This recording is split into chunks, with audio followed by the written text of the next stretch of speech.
முதல் அண்ணனுக்கு சீமானனுக்கு எங்கள் பாராட்டு விழா கொடுத்ததுக்கு ரொம்ப நன்றி. நாளைக்கு மதுரையில் தான் இருந்தேன் பிறந்த நாள்னு.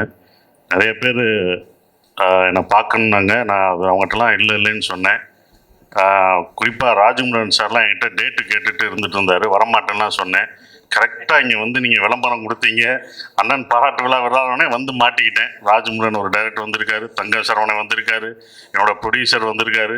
இவங்கள தான் வந்து பார்த்தேன். ஸோ நானே வெளியே வந்து மாட்டின மாதிரி அப்படி இருந்தது. பட் ஆனால் மாட்டாதது இந்த நந்தனில் மட்டும்தான். ஏன்னா எனக்கு இதில் பாராட்டு எனக்கு ரொம்ப கிடச்சிருக்குது. அதை அனுபவித்தேன். சரவணன் கதை சொல்லும்போது நிறைய கதை கேட்டிருக்கேன். அவர் சொல்லும்போது அவர் நிறைய கமர்ஷியல்ஸ் கதையெல்லாம் வச்சுருக்காரு. அந்த மாதிரி ரவுடிசம் கதை இந்த மாதிரி நமக்கு ஏதாவது சொல்லுவார்னு தான் நினச்சோம். இப்போ ஜூனியர் ஒன்னில் கூட அருமையான ஒரு கதை எழுதிட்டுருக்காரு. ஸோ அந்த மாதிரி கமர்ஷியல் கதை வைக்கும்போது அவர் இந்த கதையை தேர்ந்தெடுக்கிறாருன்னா அவருக்கு அந்த சமுதாய பொறுப்பு இருக்குது.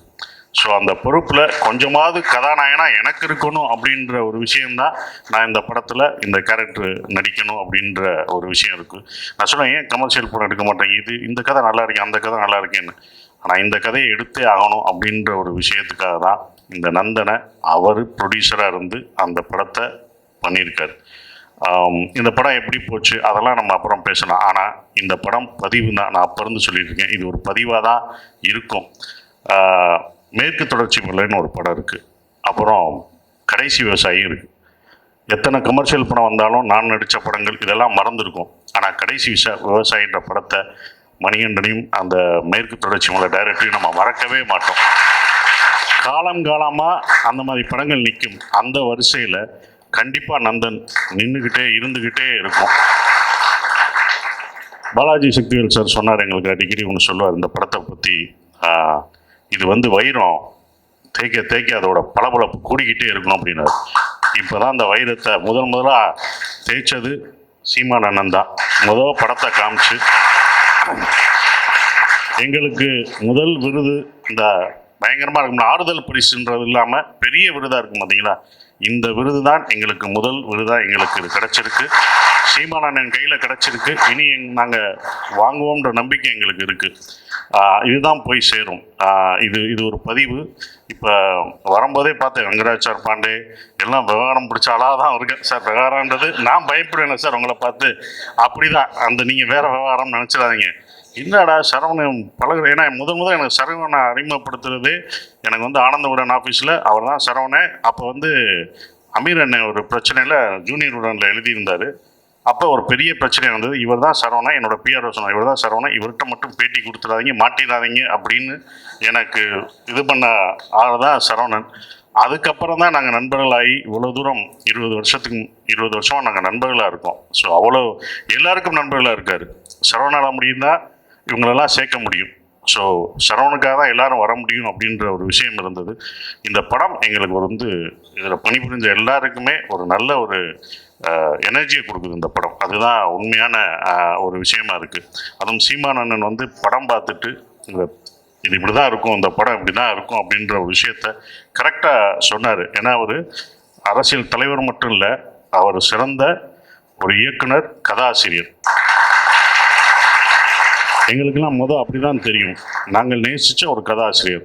அவருடைய பாஞ்சாலங்குறிச்சி படத்தை நாங்கள் அவ்வளோ ரசித்து பார்த்த ஒரு விஷயம் எனக்கு இன்னும் இருக்குது. அவர் எனக்கு இன்ஸ்பயராகி ஒரு படத்தில் அந்த மாதிரி ஒரு பாட்டு வைக்கணும்னு நான் நினச்சிக்கிட்டு இருக்கேன். இன்ன வரைக்கும் நான் டைரக்ட் பண்ணல, அமையலை. ஆனால் கண்டிப்பாக வைக்கணும். அந்த மாதிரி ஒன்று பண்ணணும்னு பாஞ்சாலங்குறிச்சியை பார்க்கும்போதெல்லாம் எனக்கு தோணும். அது என்ன பாட்டுன்னா, ஒரு சோக பாட்டை, அது அவ்வளோ லவ்வாகவும் இருக்கும், சந்தோஷமாக இருக்கும், ஆனால் சோகமாக இருக்கும். ஆத்தோரம் தோப்புக்குள்ளே அத்தானை சந்திக்க தான் ஆசைப்பட்டேன் அப்படின்போது விஷுவல் எல்லாமே சந்தோஷமாக இருக்கும்.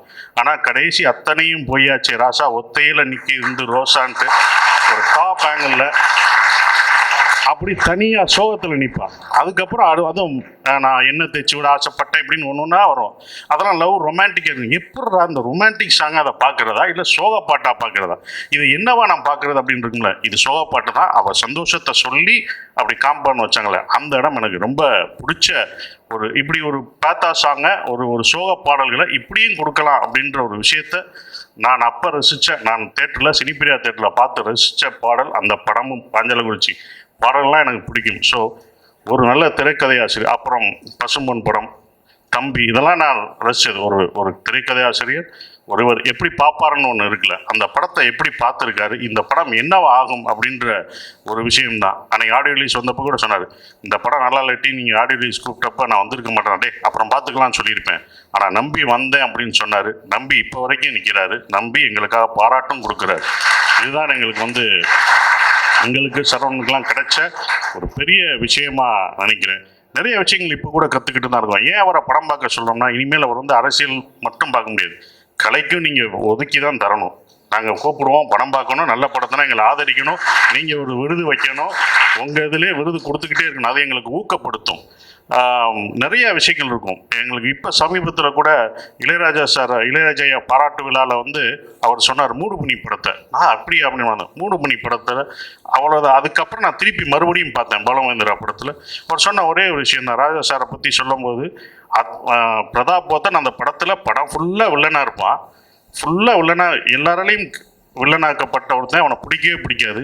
கடைசி அந்த சாங், அந்த கோரஸ் ராஜா சார் பாட்டுனால, அந்த மொத்த படத்துலையும் அந்த ஒரே ஒரு வரி பாட்டுனால ஹீரோவாக்கப்படுவார். இப்போ போய் பாருங்க அப்படின்னாரு. போய் பார்க்கும்போது இப்போ வேற மாதிரி நாங்கள் பார்க்குறோம் அந்த படத்தை. இத்தனை வருஷம் கழித்து நாங்கள் வேற மாதிரியும் பார்க்குறோம். ஸோ அந்த சிந்தனைகள்லாம் அவர் சொல்கிற ஒரு விஷயம் அப்படின்னும் போது எங்களுக்கு ரொம்ப சந்தோஷமாக இருக்குது. இப்படிப்பட்ட ஒரு கதாசிரியர் டீம், ஒரு இயக்கத்தை வழி நடத்துகிற ஒரு அண்ணன், எங்கள் அண்ணன் அப்படின்னு சொல்கிற பெருமையாக சொல்லிக்கலாம். அவர்கிட்ட இருந்து எங்களுக்கு பாராட்டு. ஏன்னா சாதாரணமாக அவர் பாராட்ட மாட்டார். பிடிக்கலன்னா அவர் நிறைய படம் பார்த்துருக்காரு. பிடிக்கலன்னா ஓப்பனாக மெல்ல சொல்லிட்டு போயிடுவார். பகிரமாக சொல்லாட்டியும் மெல்ல சொல்லிடுவார், வேணாம் இப்படி பண்ணிக்கோன்னு. ஸோ இந்த விருது எங்களுக்கு மேன்மேலும் பல விருதுகளை கொடுக்கும். ரொம்ப சந்தோஷமாக இருக்குது. ராஜ்முருகன் சார்லாம் எங்கள் படத்தில் நீங்கள் இவ்வளோ பேசுவார் நான் நினைக்கவே இல்லை. ரொம்ப அமைதியாக இருந்தார். ரொம்ப படத்தை பற்றி தான் பேசுவோம். இன்றைக்கி பயங்கரமாக பேசுவோம். இவ்வளோலாம் பேசுவாரா, அப்போ இனிமேல் இவர்கிட்ட நம்ம ரொம்ப பேசக்கூடாதுன்னு மட்டும் தெரிஞ்சுக்கிட்டேன். ரொம்ப அற்புதமாக இருந்தது. எங்களை வாழ்த்திய ரங்கராஜ் பாண்டே சாருக்கும் ரொம்ப நன்றியை தெரிவிச்சுக்கிறேன். பாலாஜி சார் என்னை மிதிச்சார். ஆனால் நாங்கள் அதுக்கப்புறம் சாரின்னு கேட்பாருப்பா, மிதிச்சிட்டிங்களா அப்புறம் என்ன சாரி கேட்குறீங்க அப்படின்னு ரொம்ப அழுத்துவார். சார் ஒரே தான் அடிச்சிருங்க, மிதிச்சிருங்க, பேலன்ஸு இருக்காது. இங்கே வைப்பார் அழுத்தி, அவருக்கு பேலன்ஸ் யாராவது பிடிங்கப்பானா போட்டு குழிக்குள்ளே போகிறது தான். அப்படிலாம் எங்களை இது பண்ணது ரொம்ப சந்தோஷம். ஞானவேல் சார் எங்களை வாழ்த்துன வந்ததுக்கு ரொம்ப நன்றி சார். நீங்கள் சரவணனை பாராட்டினீங்களோ இல்லையோ, கரெக்டாக அவர் என்னென்ன தப்புனான்னு போட்டு கொடுக்க வந்திருக்கீங்கன்னு மட்டும் தெரிஞ்சது. அது எனக்கே தெரிஞ்சு, இவர் பாராட்டுறாரா இல்லை என்ன பண்ணுறாருன்றதை எங்களுக்கே கொஞ்சம் தெரில. ஸோ இதில் பணியாற்றி என்னதும் நீங்கள் எங்களை வாழ்த்த வந்ததுக்கும் ரொம்ப நன்றியை தெரிவிச்சுக்கிறேன். ரொம்ப சந்தோஷமாக இருக்குது. நன்றி.